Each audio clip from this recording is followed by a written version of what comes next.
नमस्कार, मैं हूं अमित प्रकाश।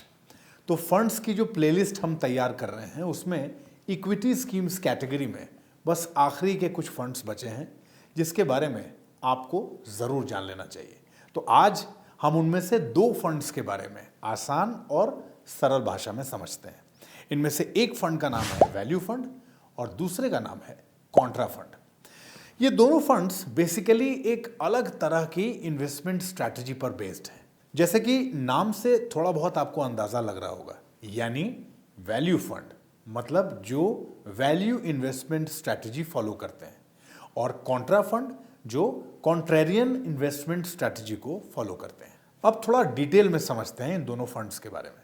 देखिए, वैल्यू फंड वो फंड है जिसमें फंड मैनेजर इन्वेस्टर्स का ज़्यादातर पैसा वैल्यू इन्वेस्टमेंट स्ट्रैटेजी के तहत ही निवेश करता है।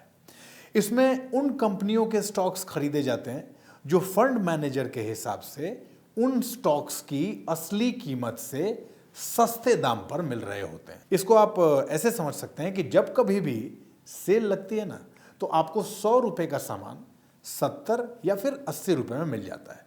ठीक वैसे ही अब समझते हैं कॉन्ट्रा फंड के बारे में। इस फंड में फंड मैनेजर आमतौर पर ऐसे स्टॉक्स या ऐसे सेक्टर में पैसा निवेश करते हैं जो कि बहुत ज़्यादा उस समय के मार्केट ट्रेंड में नहीं है, या ये भी हो सकता है कि वो स्टॉक्स अच्छा ना कर रहे हों, लेकिन फंड मैनेजर को ये भरोसा होता है कि आगे आने वाले समय में वो अच्छा करेंगे ही। इसको आप ऐसे समझिए कि मान लीजिए आपने अपने शहर से दूर किसी गांव के इलाके के आसपास कोई ज़मीन खरीद ली।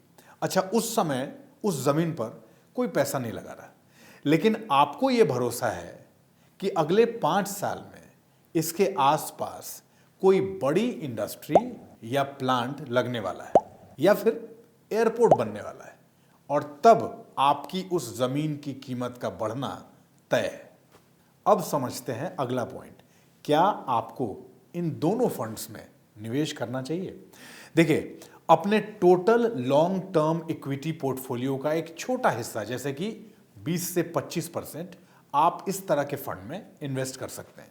अच्छा, उससे होगा ये कि आपको इन्वेस्टमेंट स्ट्रैटेजी के लेवल पर भी डाइवर्सिफिकेशन मिल जाएगा। अब अगला पॉइंट, इन फंड्स में कैसे निवेश करें? तो जैसा कि हम इक्विटी इन्वेस्टमेंट को लेकर आपसे हमेशा कहते हैं कि कभी भी पैसा एक मुश्त मत लगाइए, एसआईपी के जरिए ही पैसा लगाना है। तो इसमें भी पैसा आप एसआईपी के जरिए ही लगाइएगा। तो ये तो रही इन दोनों फंड्स की बात।